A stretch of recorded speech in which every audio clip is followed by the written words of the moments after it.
We've got some breaking X-Men news right here on Thinking Critical. I don't even think any of the websites have picked this one up yet, but there was an announcement from a Substack from one of the X-Men creators that one of the titles that was launched in Destiny of X has already been canceled at 5 issues. 5 issues. That is a very short run. It's not Ryan North short, where your comic book gets canceled before the first issue ever comes out.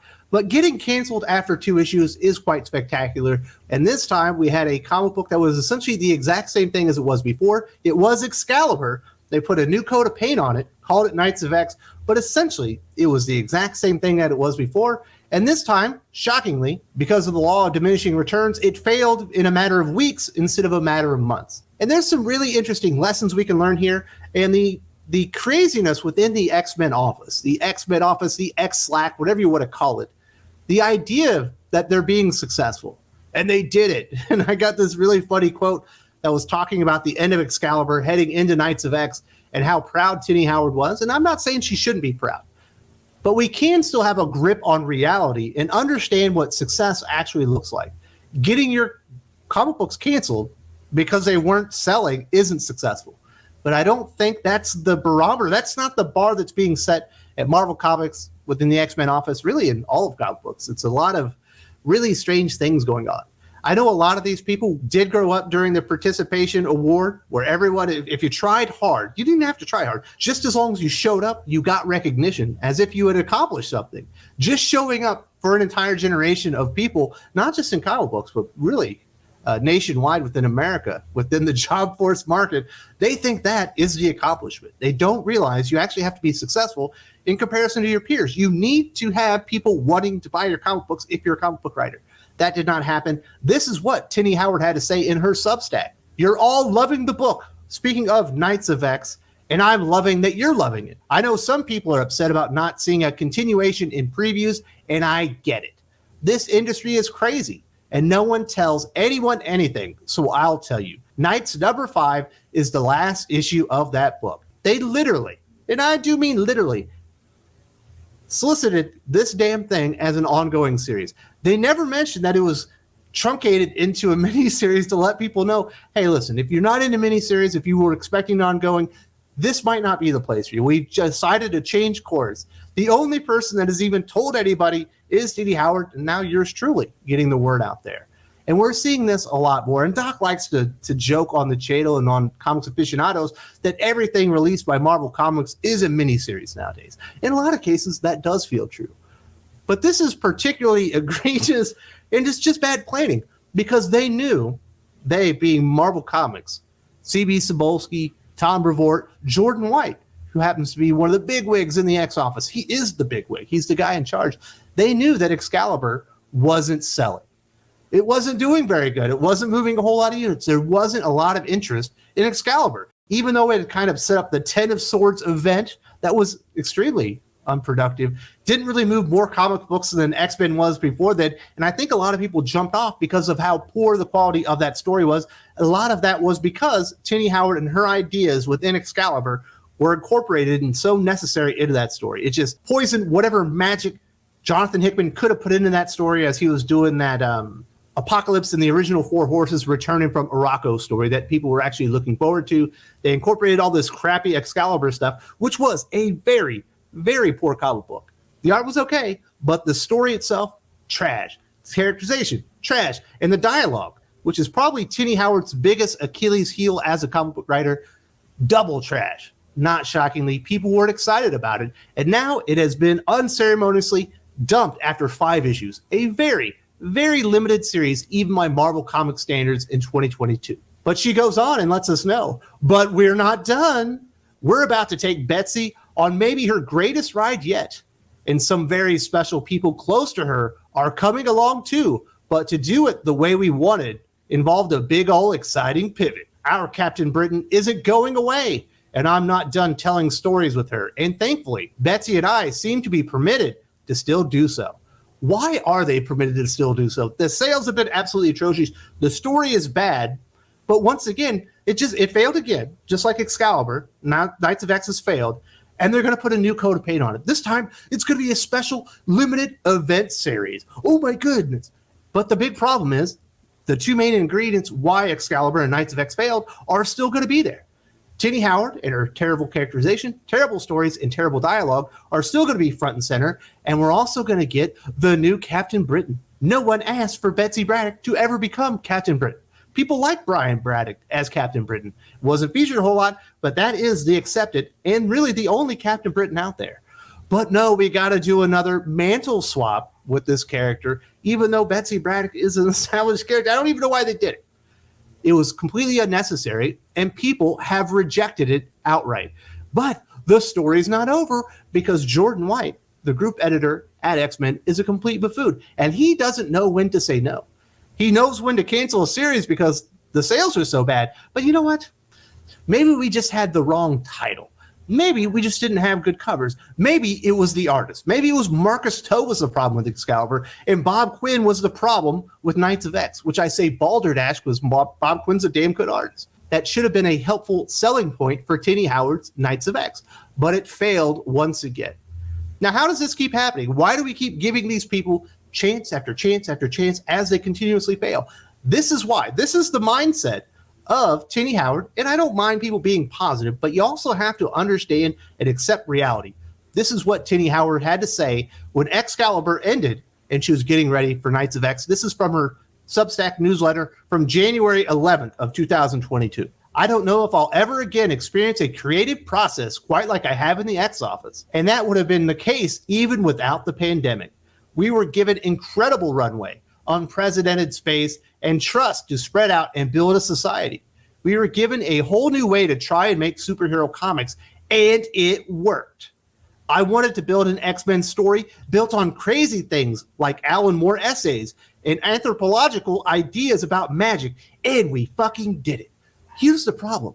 And I hate to be the bearer of bad news and maybe the double dose of reality in Tini Howard's life, but it didn't fucking work because no one read the comic books. And you trying to be Alan Moore and putting it into comic book format once again has failed. And you are not the only one. We still see Tom King trying to be Alan Moore over at DC Comics, and he fails at it every time too. Maybe you should just establish who you want to be as a superhero comic book writer. And that is the problem.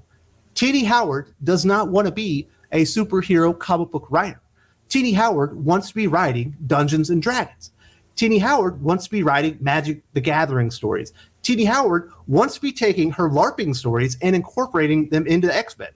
Now, her LARPing stories might be a lot of fun between her and her LARPing troupe, but when it comes to the actual X-Men audience, the people that actually have to spend money for these stories, they have said, you know what, Tini Howard, I am going to take an enormous pass on you and your LARPing stories being incorporated into my X-Men universe. I figured it out the first time with Excalibur. I stuck around towards Ten of Swords, and I realized that I got bamboozled. I jumped off the train, and I'm not coming back. It doesn't matter what you call your comic book. You are not a good enough comic book writer for me to waste my time and money reading your stories. Now, Tini Howard might be a great fantasy comic book writer. And certainly Excalibur mixes some fantasy elements with the superhero genre. But the problem is, like a lot of other writers, modern writers, the superhero genre has taken the back seat and has become the afterthought to all the fantasy stuff that Tini Howard actually wants to write. And there's nothing wrong. I like fantasy comic books. I like good fantasy comic books. So I don't like Excalibur or Knights of X because Tini Howard, besides not really embracing the superhero genre, has terrible dialogue. I would call it cringy. Is it worse than that? Whatever. It's all terrible. You could try to make it as nice as possible, but in the end, I think everybody that has read all these comic books has come to the conclusion that Tini Howard cannot write dialogue. And that is shown through the entire time in Excalibur, in Knights of X, and it certainly poisoned the water in Ten of Swords. You don't believe me. You think, Wes, you're crazy. They wouldn't have relaunched this if the sales were bad, and they certainly wouldn't be giving her a third chance if the sales were bad. You are underestimating Jordan White and the entire shit show happening within the X-Men line at Marvel Comics. Let's look at the sales. Let's look at the Excalibur sales when it ended on Excalibur number 26. And here we can see within the X-Men franchise, it is sitting at number 90. The only ongoing that had worse sales at the time was Sword number 11. Sword number 11 being down there is a little bit odd because it had the better writer. Obviously, Al Ewing is much more established, has the better pedigree, and is certainly a much better comic book writer. But Sword was all kinds of messed up. By the 11th issue, it had been tied into 3 different event books, and it nary resembled what Sword was when it was actually announced on Sword number 1. So I'm not surprised that Sword was doing so bad on issue number 11. But if you look at the X-Men Red sales, those have been pretty good. But I'm certainly not surprised to see Excalibur number 26 sitting in the 90 spot, dozens of spots below New Mutants 23. New Mutants was also a very bad comic book story. Knights of X was rebooted because the sales were a failure. We heard from Jordan White. He actually confirmed that. He said, you know why we rebooted all this stuff for Destiny of X? It was because the sales were bad. That is absolutely why Excalibur got rebooted. The reason New Mutants didn't, because New Mutant sales are also bad, you can see there, the reason New Mutants wasn't rebooted is because they are coming up on an anniversary. They wanted to keep the numbering. That way they could bend us over and fleece us for a lot more money because there's a milestone issue. So there you go. There's the proof in the pudding that Excalibur was not very good. Now, certainly, when Marvel has a number 1 issue, the sales pop enormously. You're going to see that here in this chart, but it did not happen for Knights of X. There you see X-Men Red, which is the follow-on from Sword, from Al Ewing and Stefano Caselli, sitting right in there at number 6. Marauders number 1. Steve Orlando, not exactly a big-name comic book writer, jumps into the top 10. Even X-Men 92, House of 92, that shitty series, is 20 spots higher than Knights of X number 1. Because people had realized at this point that Tini Howard, on an X-Men title, was one of the worst ideas in the history of comic books. They had been through her 26th-issue Excalibur run, and it was awful. They had been through Ten of Swords. It was equally awful. They had been through X-Corp, the other series that was supposed to be ongoing. It turned out to be a 6 or 7 issue miniseries. That was awful. And they weren't going to stick it out for Knights of X number 1. Why would they want to continue this story? It is an absolute money loser. It's a money pit. Tini Howard is not a big enough name to continuously get the same opportunities with the same characters over and over. Marvel Comics need to find a spot, a niche, some type of license out there that maybe is more fantasy related that will fit Tini Howard more, and maybe they will stop losing money. And look at that X-Force annual number 1 sitting there. Shocking that people weren't interested in a Nadia Sheamus X-Force story. X-Men are not failing across the board. There are certainly some high moments. There are certainly some titles out there that are selling. But a lot of it is failing. And it's because of mismanagement by Jordan White. He's unwilling to tell the people that work for him, you are failing. If you don't get better, we need to find somebody to replace you. Now, not only is that part of being a leader, that's actually part of being a friend. If you're a friend with somebody and you're actually their friend and you see them failing miserably over and over and over again, and you say, you know what? You're doing a really good job. The only reason it's not working is because people just haven't discovered it yet, or they're idiots. They can't read. That's the only reason why this hasn't taken off. You are not a very good friend. If you're a friend, you say to your friend, you're like, you know what? You're taking the wrong direction. I think you might be talented. You haven't quite got there yet. And this is a flaming pile of dog shit. Maybe it's time to try something else to try and get this goddamn story over. But that can't happen in X-Men because you have bad leadership and you have a bunch of idiots in the exact same room telling each other they're all doing a good job. This isn't new news. Tini Howard has been failing at comic books for a very long time. I think people have had enough. And one of the big failings is Tini Howard does not want to write superhero comics. She wants to write fantasy comics. She wants to write LARPing stories and Magic the Gathering stories and Dungeons and Dragons stories. She actually said this in an interview, and we've known this. Jordan White knows it. When's he going to find an actual comic book writer that likes superheroes?